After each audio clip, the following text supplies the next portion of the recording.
huku mijini tuna tabia, unapiga simu kijijini, naomba nitafutie katoto kadogodogo huko kaliko na kuweza kuja kulinda nyumba yangu. Hujali kwamba yule mtoto mdogo naye mzungumza wewe ni wa rika gani. Unakuta kanaletwa katoto ka miaka 12, 13 ndio kaje kuwa dada wa kazi au kaka wa kazi wa nyumbani kwako. Ule ni utumikishwaji haramu wa mtoto.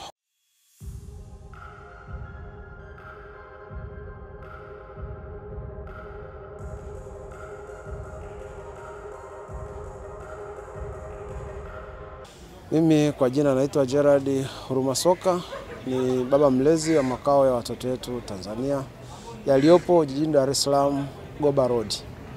Watoto ambao tunaowatunza kwenye makao haya, kwanza nitoe taarifa hii.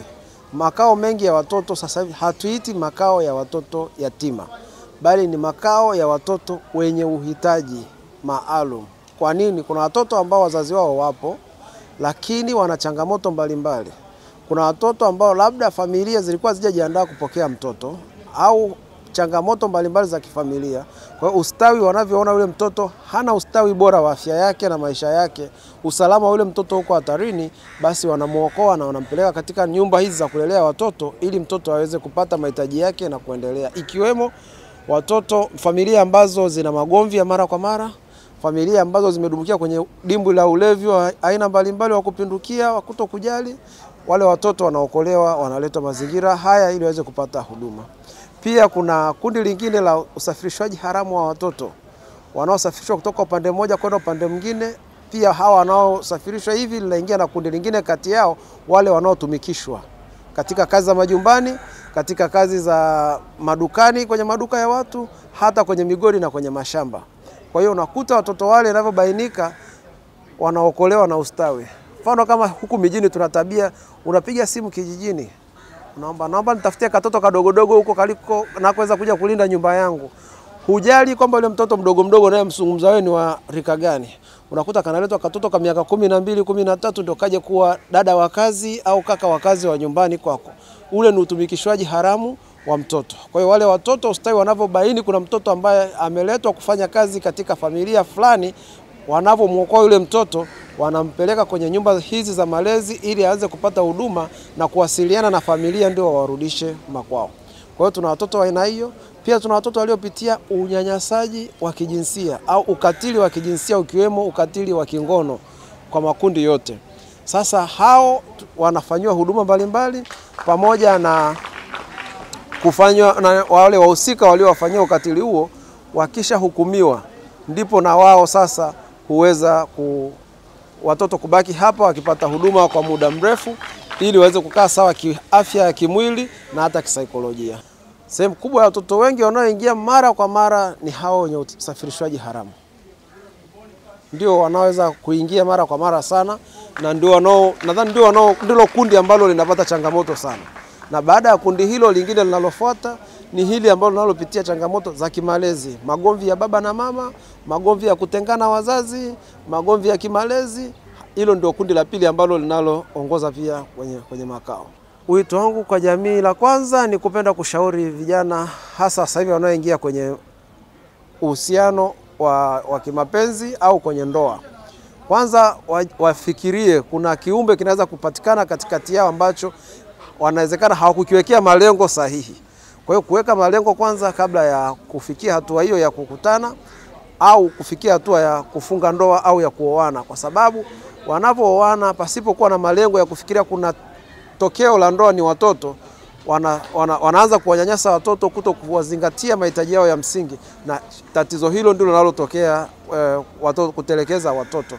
Pia wazazi wengine kuwa na magomvi yasiyokuwa na maana kwa kutokana aidha na hali ngumu ya maisha, kukosa kipato, au hasira za baba au za mama kumfanya mtoto kama ndio kipunguzio cha hasira kwa vipigo visivyokuwa na maana. Kwa hiyo ningeshauri jamii kuwa na ustamilivu katika swala zima la malezi ya watoto pamoja na kuwekea malengo ya familia zao tarajiwa au familia zao kwa uendelevu. Tunashukuru kwa rafiki zetu wa Ebeneza waliotutembelea siku ya leo. Wametuletea vitu mbalimbali, misaada mbalimbali kwa ajili ya watoto. Sadaka zao zimetugusa na zimetujengea upendo mkubwa walionao kwa watoto hawa. tunashukuru sana, tunatamani wasichoke. Huwa tunafurahia pia wakipata nafasi hata mtu mmoja mmoja kufika, kushirikishana maneno ya furaha, maneno ya faraja kwa watoto, kucheza na watoto, kufanya nao shughuli mbalimbali, kwa kuwa inaendelea kuwajenga watoto kujua kwamba wako kwa jamii na watakuwa wanahusiana na jamii, watu mbalimbali. Hivyo tunakaribisha ndugu na jamaa muweze kufika katika vituo mbalimbali vya watoto, kikiwemo cha Watoto Wetu Tanzania, kwa ajili ya kuwasaidia shughuli mbalimbali, kuwafundisha mambo mbalimbali na hata kuwapatia misaada mbalimbali. Makao ya watoto tulionayo pia yanakuwa na changamoto mbalimbali ambazo sio rahisi kwa sisi walezi kuweza kuzikava kwa pamoja wakaweza kufanikiwa kufikia malengo yao. Kituo cha Watoto Wetu Tanzania kina changamoto ikiwemo masuala ya school transport. Watoto wanapofunga shule wako nyumbani, wanatarajiwa kurudi shuleni, wanaosoma shule Iringa, wanaosoma Morogoro. Pia tuna changamoto ya kuwalipia hostel, maana watoto wetu wengi sasa hivi wako shule za sekondari za serikali kule wanalala, mkoa wa Morogoro, mkoa wa Iringa, na wote hao kule tunalipa gharama za chakula na malazi. Kwa hiyo karibu shilingi 630 kwa kila mtoto.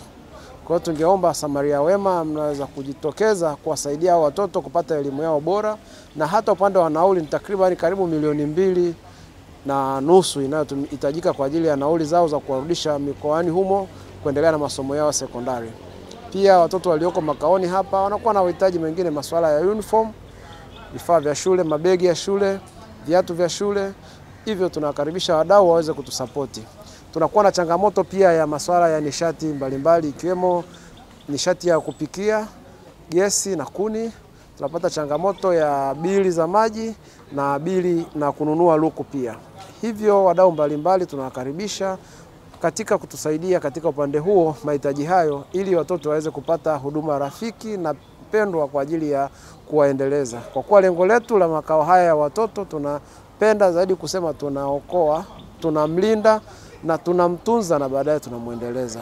Kwa hiyo tunatamani kupata vifaa ambavyo vitakuwa rafiki kwa sisi walezi, kuwapatia watoto mahitaji yao kiurahisi na kwa nafasi na kwa muda sahihi.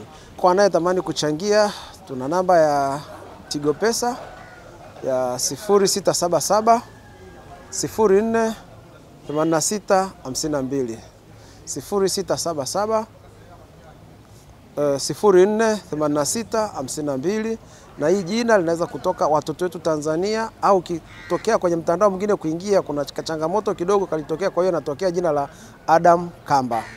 Katika mfumo tunaotumia sisi wa kufanya huduma hii ya kurejesha tabasamu, leo imekuwa ni event ya 14 ama msimu wa 14 tangu kuanzishwa kwa taasisi hii.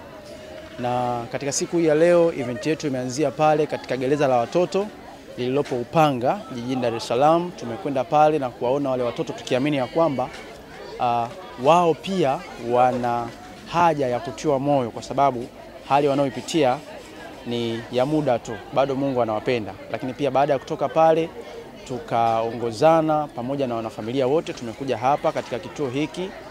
Kama ilivyo desturi, tumekuja hapa, tumeshiriki nao vyakula, tumefurahi, na hivyo basi tunamshukuru sana Mungu. Lakini pia nipende kutoa rai, kama nitakuwa sahihi, wewe ambao utakuwa unanitazama hivi sasa, ninakukaribisha sana kujiunga na taasisi, kwa sababu si kwamba tuna fedha sana ama si kwamba sisi tuna uwezo mkubwa, ila tuna imani na tunaamini katika kila ambacho Mungu anatubariki tunaweza kujenga tabasamu jipya kwa wale walio wahitaji. Wito wangu kwa vijana, napenda kuambia vijana hasa katika umri wetu ambapo tuko vioni au sekta tofauti, napenda kualika sana kujiunga katika familia hii au katika taasisi hii ambapo tumelenga sana kuwasaidia watoto na watu ambao hawajiwezi. Kama sisi vijana tuna mchango mkubwa, kwa sababu vijana ni jeshi kubwa, na kwamba tuna uhakika kwamba tunaweza kusaidia watoto wengi, kutofanya wasiweze kupambana wenyewe. Hata kama hatuna kitu kikubwa, lakini kwa mchango wetu mdogo wa kujitokeza na kuwapatia wale watoto joto, inafanya wajisikie kwamba wako katika mazingira ya kawaida na kama watoto wengine ambao wanaweza kuishi na watu wengine. Siku ya leo tupo hapa Mbezi, kituo cha Watoto Wetu Tanzania, kwa ajili ya kuleta tabasamu hapa. Tulianzia pale katika maabusu ya watoto Upanga, mwisho tumekuja kumalizia siku yetu hapa. Ebeneza inawahusu watu wa aina zote, watu wa rika lote, kuanzia watoto mpaka watu wazima. Lengo letu sisi ni kuigusa jamii na kuijenga jamii ambayo ni bora. Kwa hiyo yeyote yule ambaye anahisi ya kwamba na moyo kwa ajili ya kuwagusa wengine, basi huyo anaweza kuwa sehemu ya familia ya Ebeneza Faith Foundation.